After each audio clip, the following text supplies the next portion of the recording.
গত 2 দিনে থেমে থেমে বৃষ্টিতে চট্টগ্রাম নগরের বিভিন্ন রাস্তায় হাঁটু সমান পানি জমে গেছে। কোথাও আবার সৃষ্টি হয়েছে জলাবদ্ধতা।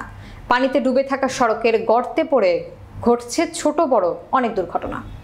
চট্টগ্রাম প্রতিনিধি রুমেন চৌধুরীর প্রতিবেদনে থাকছে বিস্তারিত।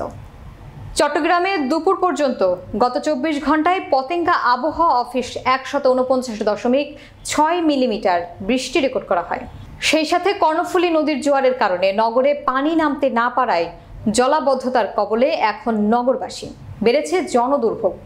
নগরের মুরাদপুর, জিআইসি মোড়, প্রবর্তক মোড়, 5 লাইশ, চকবাজার, বাকলিয়া, চান্দগাঁও, কাপাসগোলা, শুল্কবহর, আগ্রাবাদ, হালিশহর সহ বেশ কিছু নিচু এলাকার সড়ক, বাসাবাড়ি, দোকানপাটে পানি উঠে গেছে।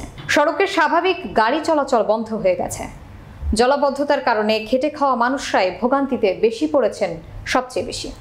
এছাড়াও চলাচলে ভোগান্তিতে পড়েছে অফিসগামী ও বিভিন্ন ব্যবসা প্রতিষ্ঠানে যাওয়া সাধারণ মানুষ।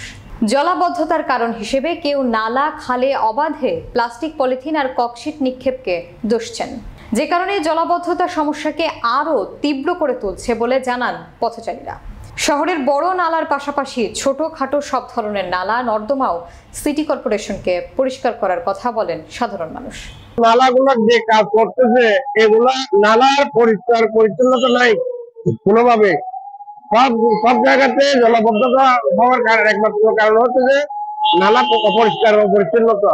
এই যে ড্রেন গুলা আছে মানে ভরাট হয়ে থাকে, যে পলিথিন বা আমাদের যে ময়লা ফেলা এগুলা, বা সিটি কর্পোরেশন হচ্ছে নিয়মিত এগুলো হচ্ছে নজরদারি ওরা ঠিক মতো করে না। এটাও একটা অন্যতম কারণ। এই নর্দমা গুলো যদি পরিষ্কার করে প্রতিনিয়ত পরিষ্কার করা হতো, তাহলে পানি নিষ্কাশন, পানি জমা থাকতো না।